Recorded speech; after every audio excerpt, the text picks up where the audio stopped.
अफगानिस्तान में सत्ता पर तालिबान के कब्जे के बाद से वैश्विक संबंधों में बड़ा बदलाव देखा गया। अमेरिका के सैनिकों की वापसी के बाद तालिबान का उदय हुआ और अफगानिस्तान की स्थिति अस्थिर हो गई। भारत ने तब अपना काबुल में स्थित दूतावास तुरंत बंद कर दिया था और मानवीय सहायता देने तक खुद को सीमित कर लिया था। लेकिन हाल के घटनाक्रमों से संकेत मिल रहे हैं कि भारत धीरे धीरे अफगानिस्तान के प्रति अपनी नीति में बदलाव ला रहा। ये बदलाव भारत की कूटनीति और रणनीतिक दृष्टि से एक महत्वपूर्ण पहलू माना जा रहा। पिछले सप्ताह भारत के वरिष्ठ राजनयिक जेपी सिंह ने तालिबान के रक्षा मंत्री मोहम्मद याकूब मुजाहिद से काबुल में मुलाकात की। ये बैठक अपने आप में एक ऐतिहासिक घटना थी, क्योंकि ये पहली बार था जब भारत ने तालिबान के शीर्ष नेतृत्व के साथ किसी उच्च स्तर की बातचीत की। इस बैठक के दौरान तालिबान ने भारत से ये अनुरोध किया और मांग की कि वो अफगानिस्तान में अपने रुके हुए विकास परियोजनाओं को फिर से शुरू करे। इसमें सड़क निर्माण, बिजली आपूर्ति और अन्य आधारभूत परियोजनाएं शामिल है, जो तालिबान शासन से पहले भारत के सहयोग से चल रही थी।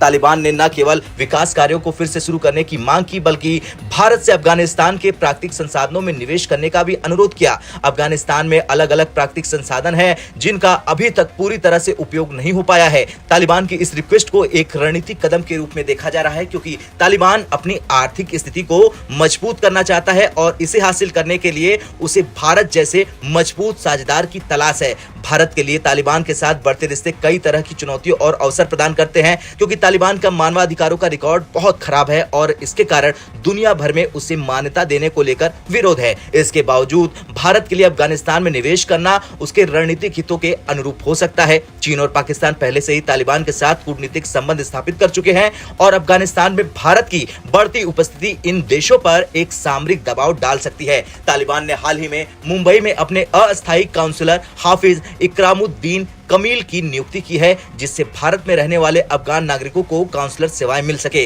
भारतीय अधिकारियों ने स्पष्ट किया कि यह कदम तालिबान सरकार को मान्यता देने का संकेत नहीं है, बल्कि इसका उद्देश्य अफगान समुदाय की जरूरी सेवाओं को सुनिश्चित करना है। दुनिया की कई शक्तियों ने तालिबान के साथ संबंध स्थापित किए हैं, लेकिन औपचारिक मान्यता देने से परहेज किया है। इनमें चीन, रूस और पाकिस्तान जैसे देश प्रमुख हैं। चीन ने पिछले साल तालिबान को राजनयिक मान्यता दी थी और उसके साथ ही व्यापारिक समझौतों की ओर कदम बढ़ा दिए थे। भारत का तालिबान के प्रति ये नया रुख क्षेत्रीय राजनीति के लिए एक बदलाव का संकेत हो सकता है।